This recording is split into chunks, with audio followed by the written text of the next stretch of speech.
अस्सलाम वालेकुम। I am Asif Amjad. आज के इस वीडियो लेक्चर में मैं एक मॉडल पेपर आपसे डिस्कस करूंगा।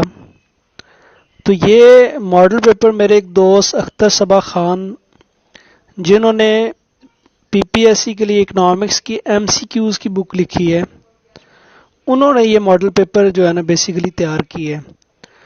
तो उनकी जो एमसीक्यूज़ की बुक है वो काफ़ी अहम है पीपीएससी के हवाले से, क्योंकि उन्होंने पीपीएससी के जितने भी कंटेंट हैं उन सब को क्लियर किया है। तो मैं आगे इनका वो टाइटल पे शेयर कर दूंगा, वो अगर किसी ने परचेज करनी हो तो आप उनसे रब्ता कर सकते हैं। Let's start the first MCQs. और ये सारे एमसीक्यूज़ बहुत ज़्यादा इम्पॉर्टेंट है और उन्होंने बहुत ज़्यादा मेहनत की है इन एमसीक्यूज़ पे। तो इंशाल्लाह ताला मुझे उम्मीद है कि इनमें से काफ़ी ज़्यादा जो पेपर है पीपीएससी का वो आएगा। Let's start the first MCQs.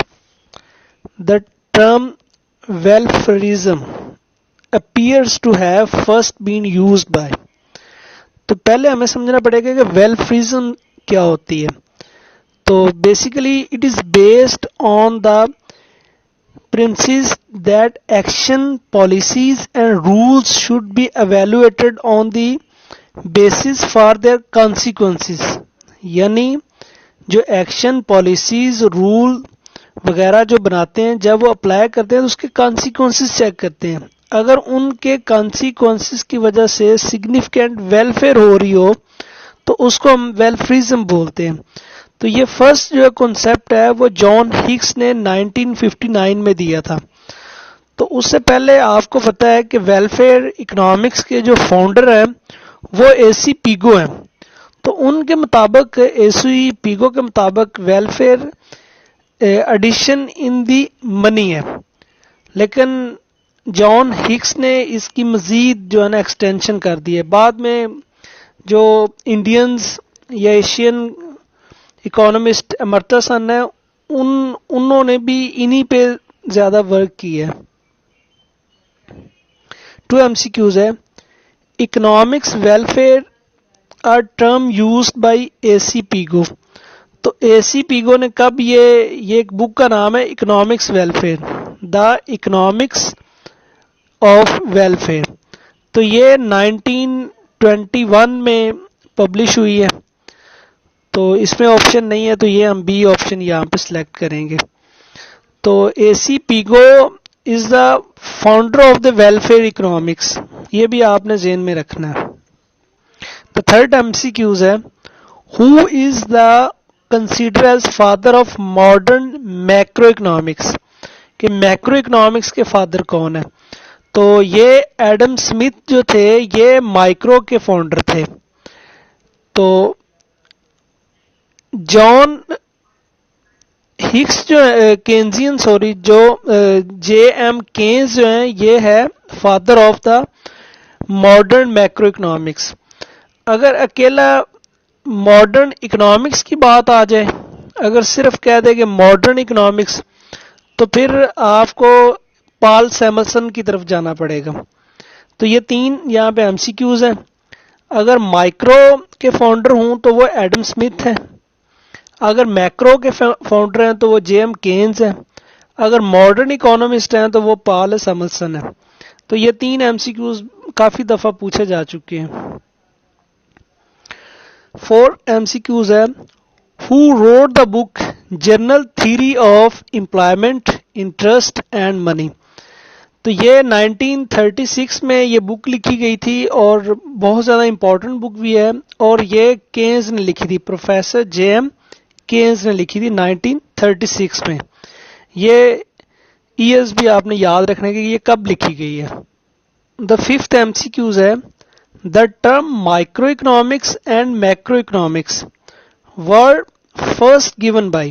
तो ये माइक्रो और मैक्रो ये दोनों किसने पहले दी थी? तो ये 1969 में जो पहला नोबेल प्राइज मिला था वो दो इकोनॉमिस्ट थे, एक था रैगनर फिश और दूसरा इकोनॉमिस्ट था जॉन टिनबर्गन।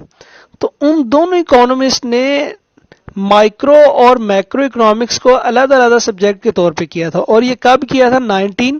1933 में 1933 में उन्होंने जो है वो माइक्रो और मैक्रो को दो अलग डिमेंशंस में डिवाइड कर दिया था।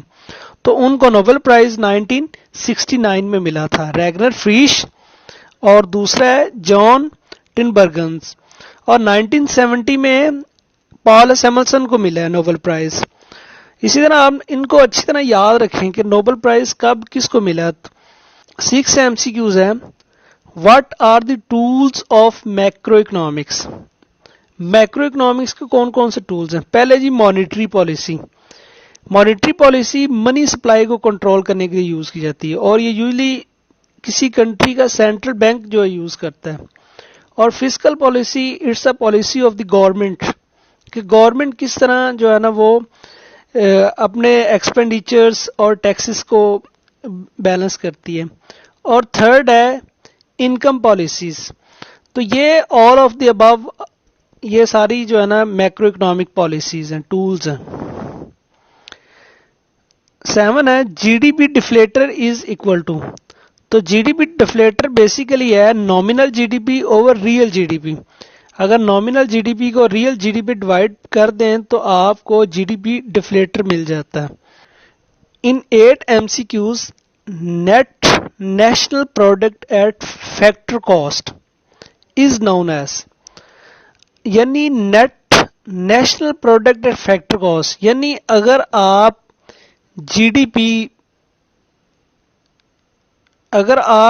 जीडीपी में से गवर्नमेंट के इनडायरेक्ट टैक्सेस निकाल दें और सब्सिडीज ऐड कर दें तो ये आपकी बन जाती है नेशनल इनकम। तो ये राइट ऑप्शन आपकी बी है, नेशनल इनकम। 9 MCQs है। Keynesian theory of employment is based on the concept of. तो इसमें बेसिकली एग्रीगेट डिमांड और एग्रीगेट सप्लाई दोनों कॉन्सेप्ट के ऊपर लाइज कर रही है। तो ये सी ऑप्शन है, ए एंड बी ये दोनों एग्रीगेट डिमांड और एग्रीगेट सप्लाई दोनों की डिस्कशन करती है। 10th MCQs है। Who developed the concept of ISLM। तो ये IS और LM का जो कॉन्सेप्ट है वो JR हिक्स और हंसन ने दिया था। ये दो इकोनॉमिस्ट ने ISLM का कॉन्सेप्ट दिया। The subject matter of economics is distributed into, कितने पार्ट्स हैं? दो हैं, एक है माइक्रो और दूसरा है मैक्रो है। ये दो इसके पार्ट्स हैं, 2 है ए। 12 है the concept of consumer surplus. तो पहले देखिए कंज्यूमर सरप्लस होता क्या है। ये सपोज आपकी क्वांटिटी है, ये प्राइस है, ये आपकी डिमांड है और ये आपकी सप्लाई है, ये इक्विलिब्रियम प्राइस है। तो कंज्यूमर सरप्लस वो होता है कि कंज्यूमर अपने इक्विलिब्रियम प्राइस से कितनी ज्यादा और पेमेंट कर सकता है, तो ये वाला आपका कंज्यूमर सरप्लस है। तो ये बेसिकली एल्फ्रेड मार्शल के कॉन्सेप्ट है। ये एल्फ्रेड मार्शल ने कंज्यूमर सरप्लस का कॉन्सेप्ट दिया था। तो D option is right here. In 13 MCQs the law of indifference is also known as. तो पहले हमें इंडिफरेंस कर्व यहाँ पे ड्रॉ करके देख लेते हैं। ये एक्स एक्सिस, ये वाई एक्सिस है। तो ये हमारी इंडिफरेंस कर्व सपोज IC है। अब ये पॉइंट सपोज A है और इसी पे ये पॉइंट B है।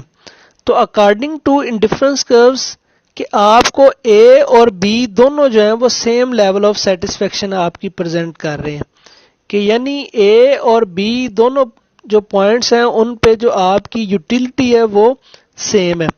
तो पहले जी लॉ ऑफ सब्स्टिट्यूशन कि यानी बंडल अगर आप A चूज करें या बंडल आप B चूज करें तो उन दोनों की जो सेटिस्फेक्शन है वो सेम है, तो लिहाजा ये होल्ड करता है।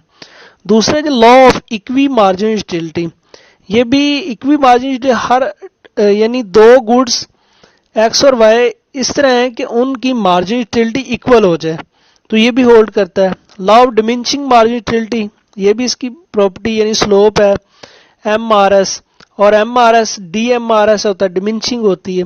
तो all of the three is the right option. National income is, national income आपकी होती है net factor payments, net factor cost. ये अभी थोड़ी देर पहले हमने किया है, ये सी ऑप्शन इज राइट है। Planned investment equal saving. अब ये देखें, ये आपकी इनकम है, यहाँ पे सेविंग और इन्वेस्टमेंट है। अब ये सेविंग जो है इसका ये फंक्शन है minus S naught plus S Y, ये सेविंग है आपकी, यानी ये है डिस सेविंग। तो इसलिए ये ओरिजिन से नीचे की तरफ शुरू कर रहे हैं, ये आपकी सारी। और दूसरा है जी saving is function of Y, इसलिए पॉजिटिव स्लोप्ड है। ये आपकी होगी सेविंग और ये आपकी इन्वेस्टमेंट है, प्लान्ड इन्वेस्टमेंट है। जहां पे ये दोनों मिल रहे हैं वो आपकी जीडीपी है, वो आपकी इक्विलिब्रियम जीडीपी है। तो प्लान्ड इन्वेस्टमेंट इक्वल सेविंग, यानी जब आपकी प्लान्ड इन्वेस्टमेंट सेविंग की इक्वल होगा तो वो आपको इक्विलिब्रियम जीडीपी देगा। तो only at the equilibrium GDP पे ये दोनों सेविंग और इन्वेस्टमेंट दोनों इक्वल होंगे। In 16 MCQs, investment and saving are respectively। अब आपको पता है कि सर्कुलर फ्लो में हमारे पास दो प्लेयर होते हैं, एक होते हैं हाउस होल्ड और दूसरे होते हैं फर्म्स। अब हाउस होल्ड जो है वो अपने जो फैक्टर्स हैं वो फर्म को पे कर देता है और फर्म्स उनको आगे से पेमेंट्स करती है। तो ये सप्लाई ऑफ फैक्टर करता है तो फर्म उनको पेमेंट करती है। तो आगे फिर हाउस होल्ड जो फर्म्स हैं उनको गुड्स देती हैं प्रोड्यूस करके, और ये उनको फिर कंज्यूम करके इन टर्म्स ऑफ उनके रिवार्ड्स देती हैं। तो इसमें देखें इंजेक्शन का मतलब होता है कि इस सर्कुलर फ्लो के अंदर चीज आ जाना, और लीकेज का मतलब होता है इसके अंदर से बाहर चले जाना। अब इसमें देखें कि इन्वेस्टमेंट, अगर हम इन्वेस्टमेंट करते हैं तो इसका मतलब ये आपकी इस सर्कुलर फ्लो के अंदर आ रही है। सेविंग करेंगे इसमें से पैसे निकालेंगे फिर ही सेविंग होगी ना। तो इन्वेस्टमेंट आपका इंजेक्शन है और सेविंग आपकी लीकेज है। तो ये डी ऑप्शन यहां पे राइट है। 17 MCQs है।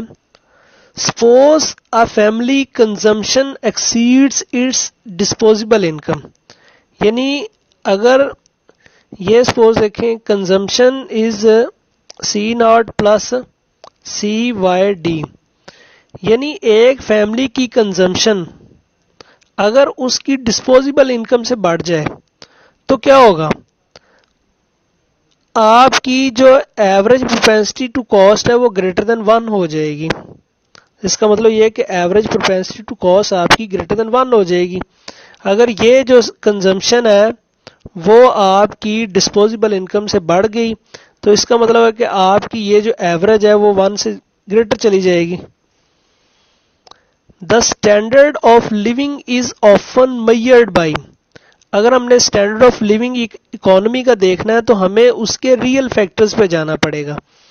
तो ये ए ऑप्शन है real GDP per capita.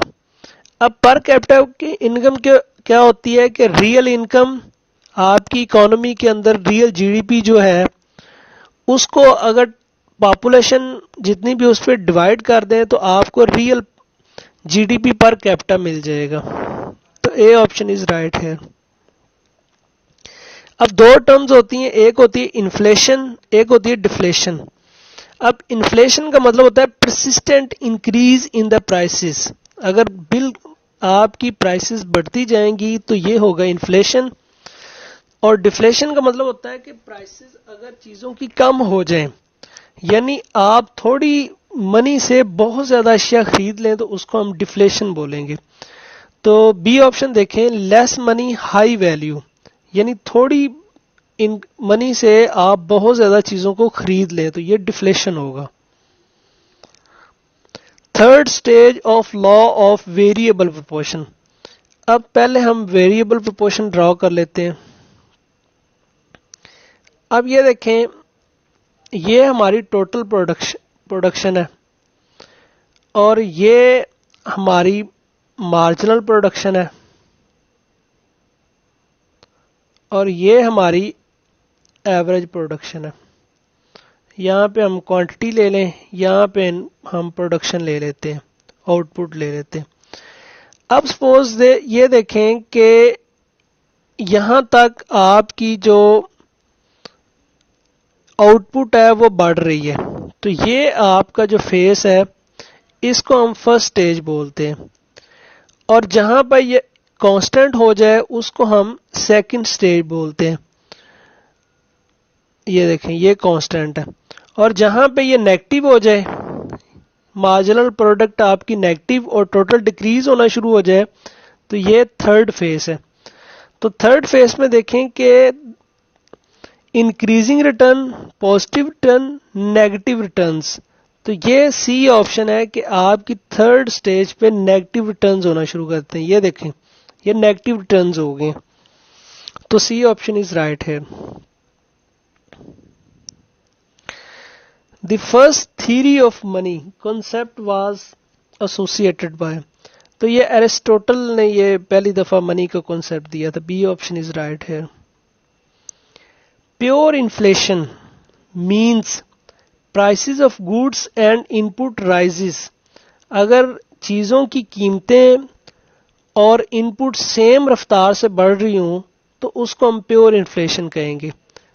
A option is right है। JB says law of market associate with, अब ये जो सेज लॉ है ये सप्लाई साइड इकोनॉमिस्ट है। सप्लाई साइड हमेशा गुड्स मार्केट के अंदर होती है, तो सी ऑप्शन इज राइट है। 24 MCQs है। Which of the following is says law और क्लासिकल अजम्पशंस, अब इनमें से कौन सी अजम्पशंस है? पहले जी क्लोज्ड इकोनॉमी, बिल्कुल जी क्लोज्ड इकोनॉमी क्लासिकल की अजम्पशन है, बहुत ज्यादा इंपॉर्टेंट अजम्पशन है। लेबर इज होमोजीनियस, ये भी क्लासिकल की है। फ्लेक्सिबल प्राइसेस, फ्लेक्सिबल वेजेस, ये भी सेज लॉ की क्लासिकल अजम्पशन है। C+I, C+S क्लोज्ड इकोनॉमी में ये भी अजम्पशन है। तो all of the above is the right, सारे ये क्लासिकल की अजम्पशंस हैं। 25 MCQs, identify the author of affluent society, अब ये एक कैनेडियन अमेरिकन इकोनॉमिस्ट थे J.K. गैलब्रेथ। तो इन्होंने 1958 में अमेरिका के ऊपर रिसर्च की थी, और उन्होंने ये रिसर्च की थी कि after world war second America में प्राइवेट सेक्टर क्यों इतना ज़्यादा फ्लोरिश हुआ है, जबकि प्राइवेट जो पब्लिक सेक्टर है वो क्यों नहीं हुआ। तो ये उनका जो मेन कॉन्सेप्ट था कि पब्लिक सेक्टर जो है ना वो तरक्की नहीं उन्होंने की है, जबकि प्राइवेट सेक्टर बहुत ज़्यादा तरक्की कर रहा है। 26 MCQs है। Who is the author of Asian drama? An inquiry into the causes of poverty of nation. ये 1968 में गुनॉर मैरिडल ने बुक लिखी थी एशियन ड्रामा, और ये बहुत ज़्यादा इम्पॉर्टेंट है। तो गुनॉर मैरिडल को 1974 में नोबेल प्राइज भी मिला था। तो इसके साथ एक ऑस्ट्रियन इकोनॉमिस्ट से फ्रीडरिक हेग को भी इनके साथ जो है ना वो नोबेल प्राइज 1974 में मिला था। तो ये भी आपने ज़हन में रखना है कि इनको नोबेल प्राइज कब मिला था और कब मिला था। 27 MCQs है। According to modern World Bank reports, Pakistan is a first world economy, Pakistan first world तो कभी भी नहीं हो सकती, ना second world, third world country यानी डेवलपिंग कंट्रीज है। तो सी ऑप्शन इज राइट है। सीमन कुजनट, अब जो कुजनट है इनको भी नोबेल प्राइज मिला है। ये अकेले इकोनॉमिस्ट थे 1971 में जिनको नोबेल प्राइज मिला गया था, और इन्होंने क्या खास काम किए, इन्होंने जीडीपी पे वर्क किया है। ए ऑप्शन इज राइट है। In 29 MCQs, according to Mrs. Robinson, the stage of golden age. Golden age कहाँ पे होता है? जहां पर इकोनॉमिक ग्रोथ और लेबर ग्रोथ दोनों बराबर हो जाएं, तो वो आपकी गोल्डन एज होगा। तो इसमें बी ऑप्शन देखें, कैपिटल ग्रोथ रेट और लेबर ग्रोथ रेट अगर दोनों बराबर हो जाएं तो वो होगी आपकी golden age. 3 value of development concept was coined. अब जो 3 वैल्यूज हैं वो कौन सी हैं? पहली वैल्यू आपकी है लाइफ सस्टेन। लाइफ सस्टेन्स का मतलब है कि जिंदगी को गुजारने के लिए बुनियादी जो चीज जो कि खुराक है, फूड है, शेल्टर है, तो ये पहले ये लाइफ सस्टेन्स होना जरूरी है। और दूसरी जो है कोर वैल्यू सेल्फ एस्टीम है, खुद मुख्तियारी। और जो तीसरी है वो है फ्रीडम। ये जो 3 कोर वैल्यूज हैं ये डेनिस गोल्ड ने दी थी। तो ये इन्हीं कोर वैल्यूज पे बाद में अमर्त्य सेन जो इंडियन इकोनॉमिस्ट हैं उन्होंने वर्क किया, उनको नोबेल प्राइज मिला है इस पे। 31 है due to land reform of 1959। तो 1959 में जो लैंड रिफॉर्म हुआ है, number of farmer benefited from around, तो कितने फार्मर्स को उनकी वजह से फायदा हुआ है? तो ये 1,86,555 है। ये B option is right here. 32 MCQs है banks and other corporations were nationalised by. बैंक्स और दूसरी कॉरपोरेशन को कब नेशनलाइज किया है पाकिस्तान में? तो ये जुल्फकार अली भुट्टो ने किया है 1972 में। State bank of Pakistan was established, कब ये हुआ है? ये 1 जुलाई 1948 में हुआ है। ये भी बहुत ज्यादा इंपॉर्टेंट क्वेश्चन है। Derivative is also known as differential coefficient, derived function. Derivative differential coefficient भी होते हैं, ड्राइव फंक्शन भी होते हैं, तो लिहाजा ए और बी दोनों राइट है। In 35 MCQs the graph of quadratic function. अब क्वाड्रेटिक फंक्शन क्या होता है? A X square plus B X plus C is equal to 0। इनका जो ग्राफ है ये पैराबोला होता है, इस तरह करके होता है। तो अगर आपकी लीनियर इक्वेशन हो तो लीनियर का जो है वो स्ट्रेट लाइन होता है, तो ये क्वाड्रेटिक है तो इसका पैराबोला होगा। द डेरिवेटिव ऑफ कांस्टेंट, अगर कांस्टेंट का आप डेरिवेटिव लें तो आंसर आपका 0 होता है। C is right here. The word मुदारबा। अब ये इस्लामिक बैंकिंग का क्वेश्चन है। तो मुदारबा ये होता है कि एक पार्टी फंड प्रोवाइड करती है और दूसरी पार्टी जो है ना वो बिजनेस चलाती है। यानी एक पार्टी माल प्रोवाइड करती है, जो माल प्रोवाइड करती है उसको रब्बुल माल कहते हैं, ठीक है। और दूसरी पार्टी जो होती है वो बी पार्टी, वो जो है कारोबार जो इन्वेस्टमेंट जहाँ पे करते हैं, बिजनेस है, उसको रन करती है और प्रॉफिट जो है वो 50-50 हो जाता है। तो ये मुदारबा अल ज़रब से जो है ना वो निकाला गया है वर्ड। सी इज राइट है।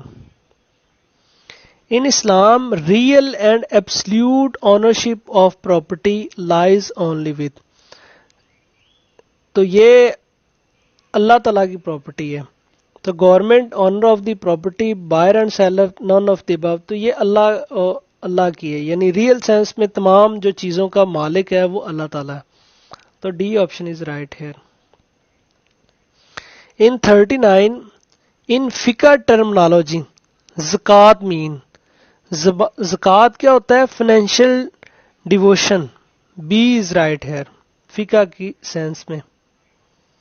इन 40 है oldest Nobel laureate economist to get Nobel prize. तो सबसे जो बूढ़े जिनकी उम्र 90 साल थी वो है लियोनार्ड हॉर्विक्स। इनको 2007 में नोबेल प्राइज मिला था और ये रशियन इकोनॉमिस्ट हैं और इनकी उम्र 90 साल थी। तो सबसे जो यंग इकोनॉमिस्ट है वो कौन है? वो है इस्टर डेफ्लो, एबेनीत बैनर्जी की मिसिज हैं, जिनको 2019 में नोबेल प्राइज किया। वो यंगेस्ट नोबेल प्राइज लॉरियट्स हैं और जो ओल्डेस्ट हैं वो लियोनार्ड हॉर्विज इकोनॉमिक्स हैं। Thank you. नेक्स्ट वीडियो में मैं रिमेनिंग 40 MCQs आपसे डिस्कस करूंगा।